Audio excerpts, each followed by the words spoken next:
11월 15일 수요일입니다. 오늘 히브리서 8장 1절부터 마지막 13절입니다. 땅의 그림자, 하늘의 실체라는 제목입니다. 땅의 그림자, 하늘의 실체. 이 히브리서는 디아스포라 유대인, 이스라엘 본토가 아닌 다른 지방에 살고 있는 이 유대인을 디아스포라 유대인이라고 한다 그랬죠.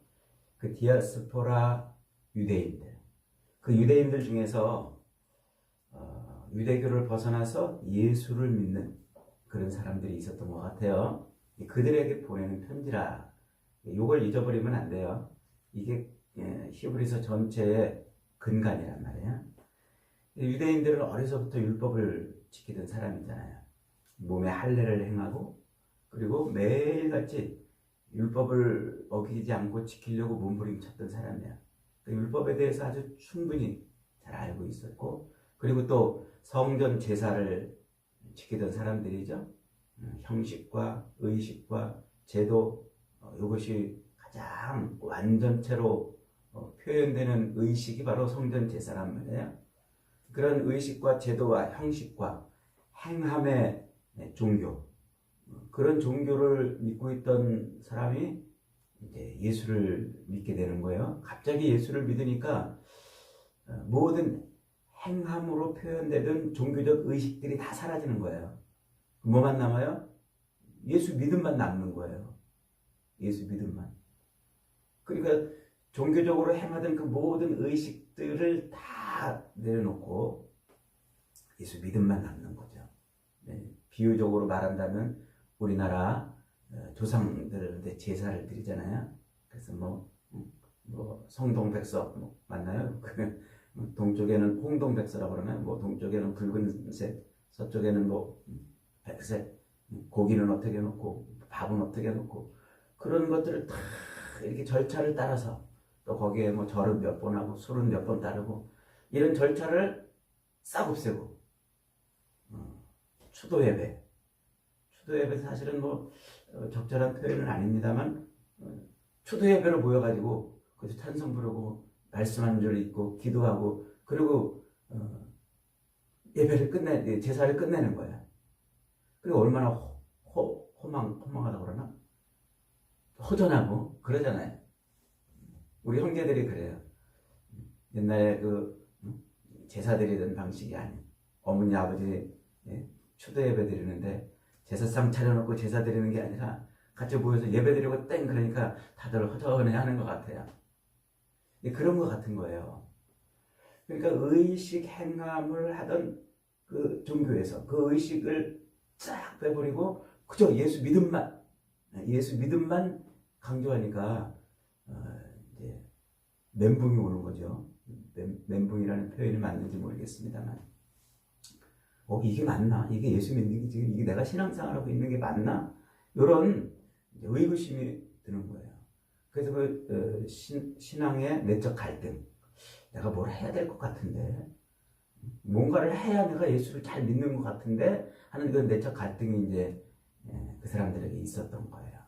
또 한편으로는 유대 공동체를 벗어나니까 디아스포라 유대인들은 자기 동네에 회당이 있었어요. 회당. 그래서 그 회당 중심으로 생활을 했어요. 예수를 믿음으로 유대교에서 나왔으니까 그 회당에서 이제 쫓겨날 거 아니에요. 쫓겨나고 핍박을 받고 이제 또 조롱도 당하고, 그런데다가 로마라고 하는 거대한 권력에 의한 종교적 박해까지 있으니까 굉장히 신앙적 내적 갈등과 핍박과 유혹과, 야 예수 믿지 마, 그렇게 힘들게 그렇게 예수 믿으면서 살아, 그냥 이렇게 옛날식으로 우리 신앙생활 하면 되잖아, 이게 바른 거고 이게 율법이잖아, 그런 유혹. 그래서 배교의 유혹을 받으면서 있는 그들에게 지금 보내는 편지란 말이에요. 그러니까 이 히브리서 저자는 왜 예수가 그 유대교 율법을 행하는 종교가 어떻게 다른지, 왜 예수만 믿어야 되는지, 예수 믿음의 그 실체가 뭔지, 그걸 자꾸 다각도로 지금 설명해 주고 있는 거라고요. 그런 관점으로 히브리서를 보면 히브리서가 굉장히 정말 놀라운 책이에요. 어마어마한 하늘의 신비를 보여주는 책이란 말이에요.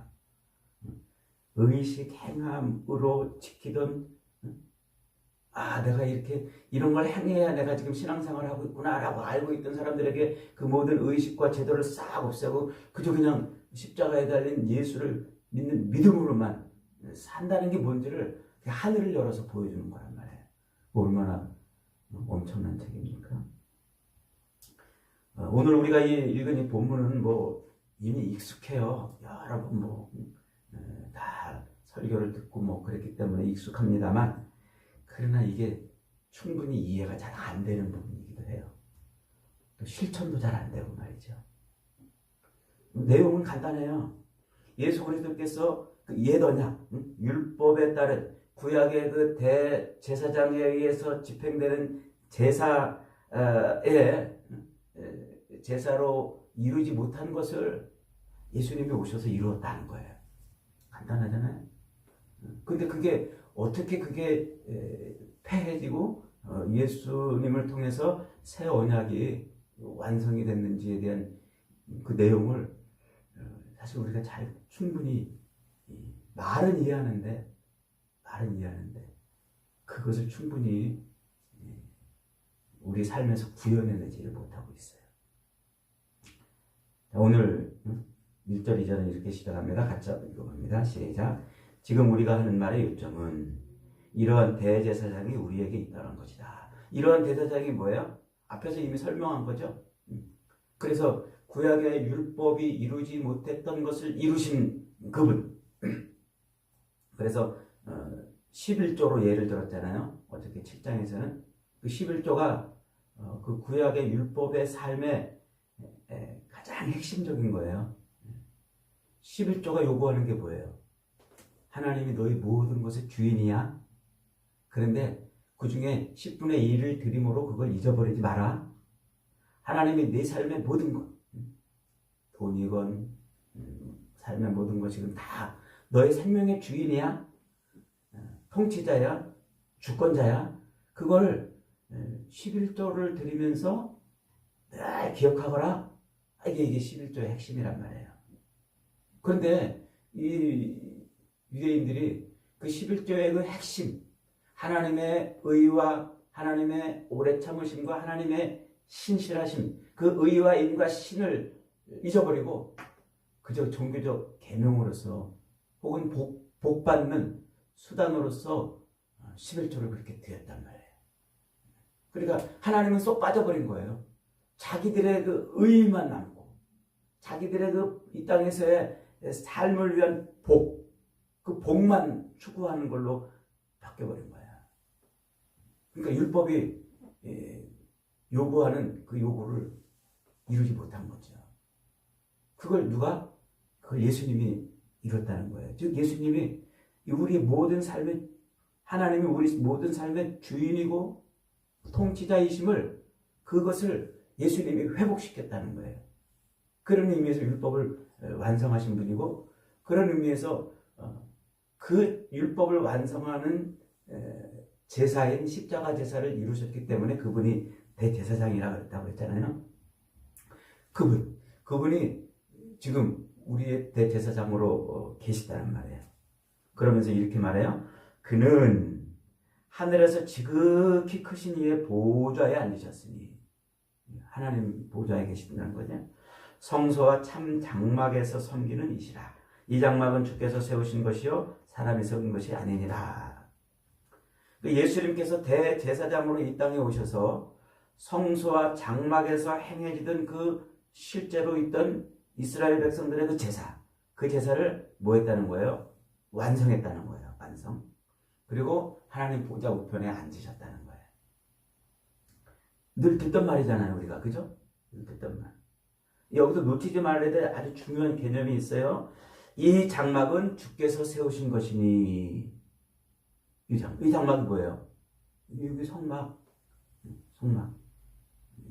수많은 동물들이 죽어나가던 그 성막, 예루살렘 성전. 그걸 누가 세웠다고요? 주님이 세우셨단 말이에요. 주님이 그 예루살렘 성전이 예표하는 게 뭐였어요? 그 실제가 뭐예요? 교회잖아요, 교회. 신약 우리 개념으로 말하면 교회란 말이에요. 하나님이 거하시는 곳. 그러니까 그거를 좀 하나님이 세웠다, 예수님이 세웠다 이 말이에요. 그러면서 늘 이 유대인들이 늘 의지하던 그 예루살렘 성전과 성전의 제사, 그 제사를 누가 완성했다는 거예요? 예수님이 완성했다. 이 말 이해가 되세요? 예수님이 그 제사를 완성했다 이 말. 이게 사실은 잘 이해가 안 되는 거예요, 우리가. 말은 알겠어요. 예수님이 완성했구나. 완성했나 보다 그러지. 그 완성했다는 게 뭔지를 잘 모르고 있어요. 이 말은 다시 말하면요. 지금 예루살렘 성전에서 드려지는 수많은 제사들, 모세 때로부터 그 장막에서 동물을 잡아 죽이던 그 수많은 제사들, 그게 뭐였다는 거예요? 그게 그림자였다는 거예요. 그림자. 실체는 뭐예요? 실체는 예수 그리스도가 실체였다는 거예요. 그래서 히브리서 기자가 4절에서 5절로 이렇게 덧붙여요. 4절 5절 있습니다. 시작. 예수께서 만일 땅에 계셨더라면 제사장이 되지 아니하셨을 것이니 이는 율법을 따라 예물을 드리는 제사장이 있습니다. 그들이 섬기는 것은 하늘에 있는 것의 모형과 그림자라. 모세가 장막을 지으려 할 때에 지시하심을 얻음과 같으니 이르시되 산과 모든 것을 산에서 내게 보이던 본을 따라 지으라 하셨느니라. 예수께서 만일 땅에 계셨더라면 요 말은 하늘의 실체가 아니셨더라면 요 말이에요. 그러니까 예수님이 하늘의 실체가 아니셨더라면 그러면 율법을 따라 제물을 드리는 제사장이 있기 때문에 굳이 예수님이 대제사장이 되실 이유가 없었다는 거예요. 근데 예수님이 하늘의 실체이시기 때문에 대제사장이 되셨다는 거예요. 대제사장. 자, 그러면서 뭐라고 말하냐면 땅에 있는 곧 예루살렘 성전과 성전에서 행하던 그 모든 제사는 다 뭐라는 거예요? 모형이고 그림자라는 거예요. 모형이고 그림자. 그러면서 모세 얘기를 꺼내요. 하나님이 그 성막, 하늘에 있는 실체를 따라서 이 땅의 성막과 그리고 성막에서 행해질 제사를 가르치시기 위해서 모세를 불러서 야 모세야 너 이거 하늘에 이거 좀 봐봐. 요거 봤냐? 요대로 땅에다가 성소를 지어라. 지금 그런 거예요. 자, 그럼 모세가 뭘 본 거예요? 모세가 지금 뭘 봤어요? 하늘에 있는 뭔가를 본 거잖아요. 그 하늘에 있는 뭔가 그거를 보고서 지금 땅에다 만들었다는 거 아니에요.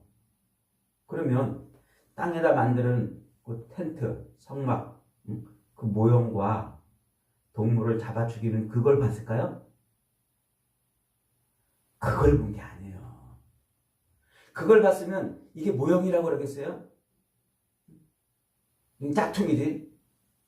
모형이라는 건 그 그림자라는 말이에요. 그림자. 그 실체는 뭔가 모세가 실체를 보고 그 실체를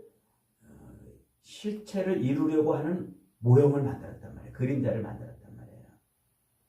그러니까 모세가 하늘에서 본 동물을 막 죽이는 제사장이 가지고 동물을 죽이고 백성들이 나와서 그 제사를 드리는 그 모습을 그걸 보고 그대로 여기다가 본 따서 지었다면 이건 모형이 아닌 거죠. 모형이라고 말을 하지 않는 거예요. 진짜를 쏙 빼닮은 그냥 가짜를 만들어 놓은 거겠죠. 지금 모세가 본 것은 그 진짜를 그대로, 그 모습 그대로, 하늘에 있는 모습 그대로를 땅에다 옮겨놓은 게 아니라는 말이에요. 이해가 되시나요? 여기 이해가 되셔야 돼요. 진짜 하늘에서 막 동물을 잡아 죽이던 그 모습을 그대로 땅에다 옮겨놓은 것이 아니란 말이에요. 뭔가 실체가 있는데 그 실체가 이루려고 하는 것을 그걸 이루고 싶어서 땅에다가 그걸 좀 만들어 놓은 거예요. 그게 뭡니까? 그 하늘에서 본 실체는 뭐냐면 뭔가 죽음으로써 뭔가가 죽음으로써 우리의 죄를 용서해 주시고 그 죄 용서함 때문에 하나님과 백성들이 한 자리에 앉아가지고 백성들이 하나님과 함께 있는 모습이에요. 그걸 본 거예요, 지금. 그게 뭐냐면 그 뭔가가 자꾸 죽음으로써 백성들의 죄 용서함 받는 그 실체가 뭐냐면 그게 예수님이란 말이에요. 예수님. 그러니까 예수님이 죽음으로 우리가 사는 모습을 본 거예요, 모세가. 하늘에서. 하나님은 지금 모세에게 그 하늘의 실상을 예수님이 죽어주심으로 백성들의 죄가 용서함 받는 그 실상을 보여주심으로 모세에게 야, 너 이것처럼 땅에서도 그렇게 그것을 이루는 것을 만들어라 해서 만든 게 성막이고 제사란 말이에요. 그래서 그 제사가 동물을 잡아 죽이는 그 제사를 통해서 죄의 용서함을 해주겠다. 하나님이 모세에게 야 모세야 너 성막을 하늘의 실체를 봤냐? 그러면 성막을 만들어라. 만들어가지고 여기서 제사를 드리면 하늘의 실체에서 이루어졌던 것처럼 똑같이 내가 그렇게 인정해 주겠다는 거예요. 그게 뭐예요? 죄 사함을 받고 하나님과 하나가 되는 거예요. 그러면서 그것을 뭐라고 말하냐면 나는 너희 하나님이 되고 너희는 내 백성이 되리라. 이게 그 성막과 제사에 걸어놓으신 하나님의 언약입니다. 너희가 이 희생제사, 동물을 자꾸 잡아 죽이던 이 희생제사를 드림으로써 죄사함을 얻고 그 죄사함을 얻은 것을 인해서 너희는 내 백성이 되고 나는 너희 하나님이 되리라 하는 이 언약을 거기다가 걸어놨단 말이에요. 그래서 이것을 뭐라고 그래요? 광야 언약. 광야에서 그렇게 해놓은 언약이란 말이에요. 이 언약의 핵심은 뭐예요? 하나님이 그들의 왕이시라는 거예요. 그들의 통치자, 그들의 주권자. 그래서 그 제사를 자꾸 드림으로써 또 율법에 따라 11조를 자꾸 드림으로써 그 율법을 자꾸 행함으로써 하나님이 우리의 왕이시구나. 우리의 주권자시구나. 우리는 하나님을 예배, 경배 우리가 사는 이 모든 것은 다 하나님 때문에 사는 것이구나. 날마다 고백하며 하나님을 드러내는 거죠. 드러내는 거. 그러니까 지금 우리의 생명이 뭘로 지금 이어져 가고 있다는 거예요? 하나님으로 이어져 가고 있다는 거예요. 하나님의 생명을 부으시기 때문에 우리가 지금 생명을 누리고 있다. 하나님이 쏟으시는 은혜로만 지금 살고 있다는 것을 그것을 요 행위를 함으로 제사 드리는 행위를 함으로 하나님이 알게 하시는 거예요. 너희들이 이 제사를 자꾸 이렇게 드리면 이 제사를 통해서 내가 너희들을 내 백성으로 삼고 나는 너희와 함께하는 통치자로 있겠다. 이게 하늘의 실체 모습을 이루는 모형이란 말이에요. 근데 그걸 깨달은 백성들은 할 일이 뭐가 있겠어요? 할 일이 뭐가 있어요? 찬양밖에 없어요. 하나님 정말 내가 아무것도 아닌데 나를 이렇게 오늘도 살려주시군요. 오늘도 내 삶을 이렇게 풍성히 채워주시는군요. 그래서 이사야 선지자의 이야기대로 이사야 43장 21절에 이 백성은 내가 나를 위하여 지었나니 나의 찬송을 부르게 하려 함이니라. 그 말씀이 성취되는 거예요. 백성들은 하나님으로부터 공급되는 그 풍성한 생명과 은혜를 인해서 내가 오늘도 하나님으로 살았어. 오늘도 하나님으로 내 삶이 충만해. 우리 하나님 감사합니다. 찬양밖에 없는 거예요. 그 삶 전체가 삶 자체가 찬양밖에 없는 거예요. 그 하나님의 언약을 이루려고 열심히 희생제사를 드리는 건데 시간이 흐르다 보니까 이 희생제사가 하나님을 찬양하는 쪽으로 가는 게 아니라 자기 삶의 의를 이루는 쪽으로 간 거예요. 의를 이루는 쪽으로. 자기 욕망과 자기 욕심을 채우는 쪽으로 가는 거예요. 그냥. 어느 순간 하나님의 주권을 탈취해서 내가 왕이 되고 내가 주권자가 돼서 내 맘대로 사는 거예요. 그래서 하나님을 어떻게 여겨요? 이방신들처럼 비나이다 비나이다 나를 좀 도와주세요. 내 삶을 풍성하게 해주세요. 하는 종교로 전락을 시켜버렸어요. 하나님은 자기를 위한 삶에 도움을 주는 신밖에 아닌 거예요. 이게 지금 이스라엘 백성들의 죄고 오늘 우리가 빠져있는 죄예요. 오늘 우리가. 그래서 이사야 선지자를 통해서 22절부터 24절에서 그렇게 질책하는 거예요. 야곱아 너는 나를 부르지 아니하였고 이스라엘아 너는 나를 괴로워하였으며 네 번제의 양을 내게로 가져오지 아니하였고 네 제물로 나를 공경하지 아니하였다. 나는 예물로 인하여 너를 수고롭게 아니하였고 유향으로 인하여 너를 괴롭게 아니하였거늘 너는 오히려 나를 수고롭게 하고 내 죄악으로 나를 괴롭게 했다. 그러면서 이사야 1장 11절 이하에서 이렇게 말해요. 여호와께서 말씀하시되 너희의 무수한 재물이 내게 무엇이 유익하뇨? 나의 순양의 번제와 살찐 짐승에 나는 순양의 번제와 살찐 짐승의 기름에 배불렀고 나는 수송아지나 어린 양이나 순점수의 피를 기뻐하지 아니하노라. 이것을 너희가 내 앞에 보이려고 가져오는데 이것을 누가 너희에게 요구하였느냐 질책을 하는 거죠. 그래서 오늘 본문에서 히브리서 기자가 이렇게 말하는 거예요. 7절 한번 읽어봅니다. 7절 시작. 첫 언약이 무흠하였더라면 둘째 것을 요구할 일이 없었으려니와 그들의 잘못을 지적하여 말씀하시되 주께서 이르시되 볼지어다 날이 이르리니 내가 이스라엘 집과 유다 집과 더불어 새 언약을 맺으리라. 예레미야 선지자를 통해서 하신 말씀이에요. 예레미야 선지자를 통해서 이 말씀을 이제 주신 것을 히브리서 기자가 인용을 해가지고 그들의 이스라엘의 그 잘못, 죄, 그들이 뭐에 빠졌는지를 지금 지적해주고 있어요. 그래서 이 모형, 이 성막과 성막에서 드리는 그 제사를 통해서 하나님의 왕되심과 하나님으로 충만한 삶, 그래서 하나님을 찬양하는 삶을 살아야 되는데 그걸 못 사는 것을 인해서 이 언약을, 이 언약을, 이 율법, 이 성막에서 제사를 잘 드리면 내가 너희 하나님이 되고 너희 내 백성이 되리라. 성막의 제사에다가 걸어놓았던 그 언약, 그 옛 언약을 폐기했어요. 하나님 폐기하시는 거예요. 그리고 새 언약을 조금 선포하시는 거예요. 그러니까 그 율법에 걸어놨던 그 언약, 그걸 옛 언약이라고 말하는 거예요. 새 언약은 뭐예요? 예수에게 걸어놓은 언약이에요. 새 언약. 이 율법에 걸어놨던 그 언약은 율법이 기능을 하지 못함으로, 백성들이 그것을 온전히 하지 못함으로 이루지 못해서 새 언약을 주셨다는 거예요. 새 언약.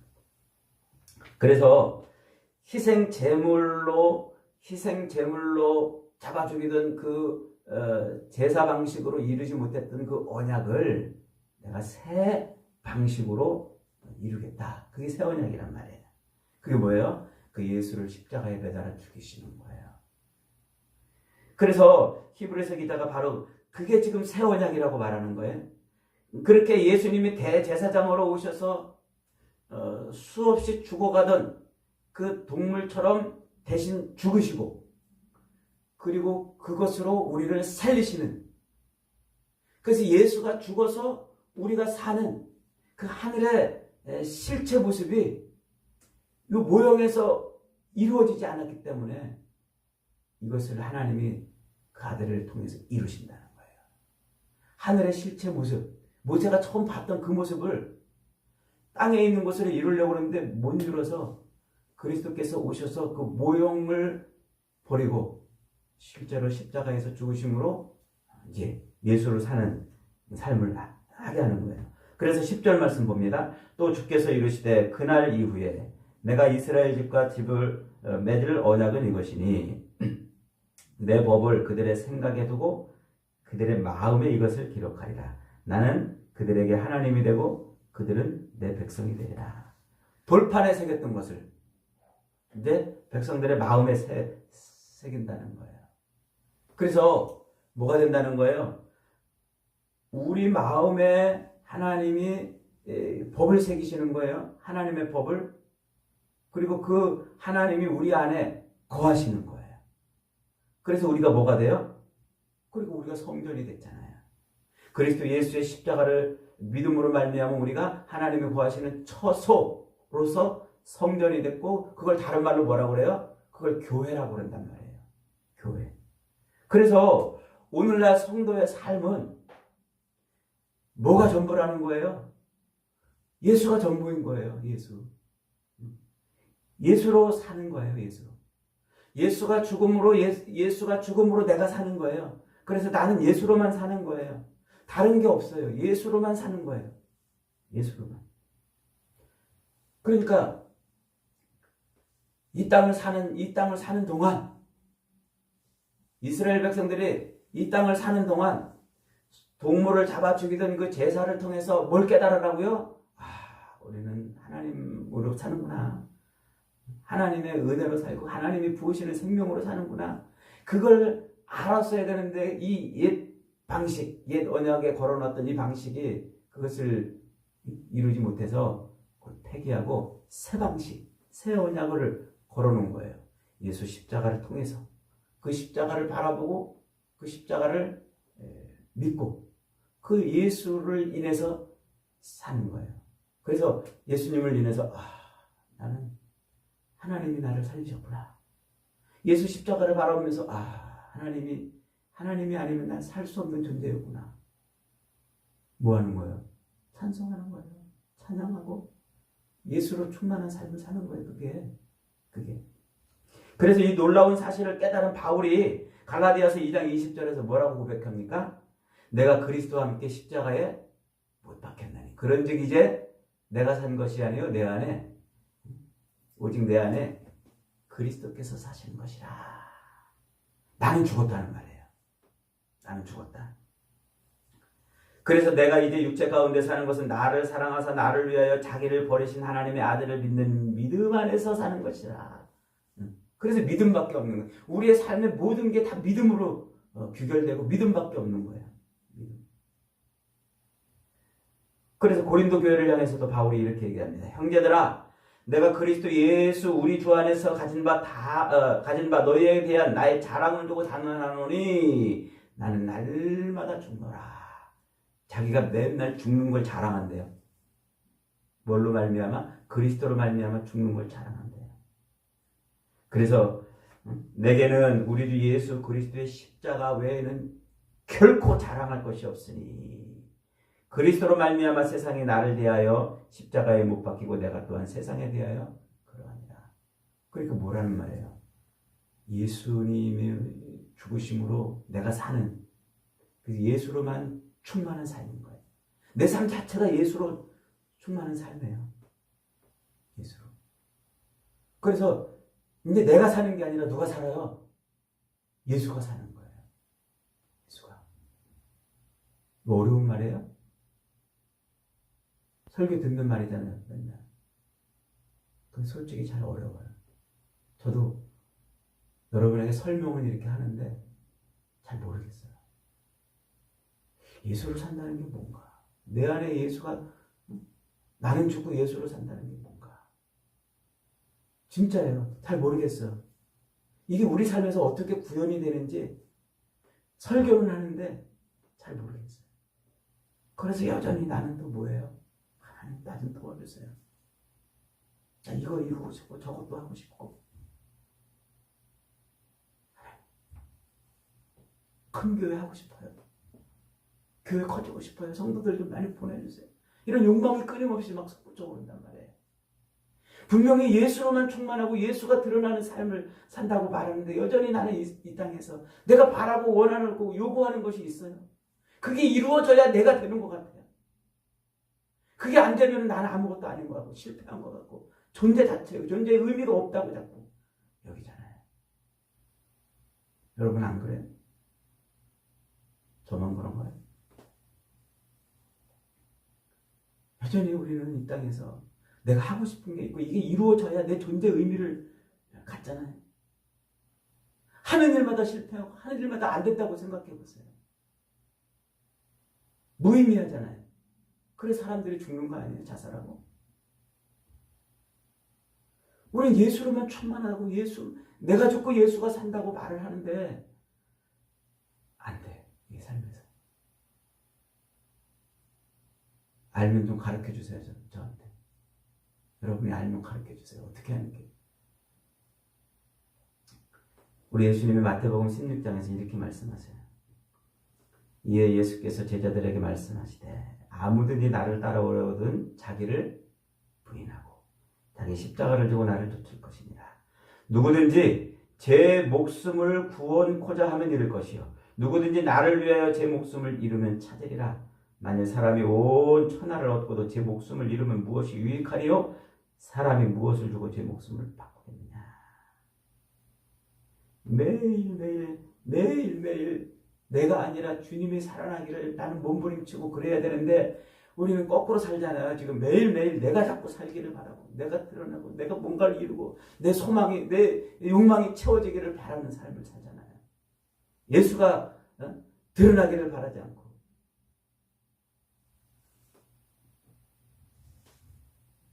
이 이야기를 우리 이렇게 쉽게 들어도 쉬운 얘기가 아닌 거예요. 쉬운 얘기가. 여러분 잘 모르겠지만 어떻게 하는 게 잘 하는 건지 잘 모르겠지만 다른 사람이 나를 볼 때 예수를 보여야 돼요. 예수. 다른 사람이 나를 볼 때 예수가 보이는 삶. 그거인 것만큼은 틀림없어요.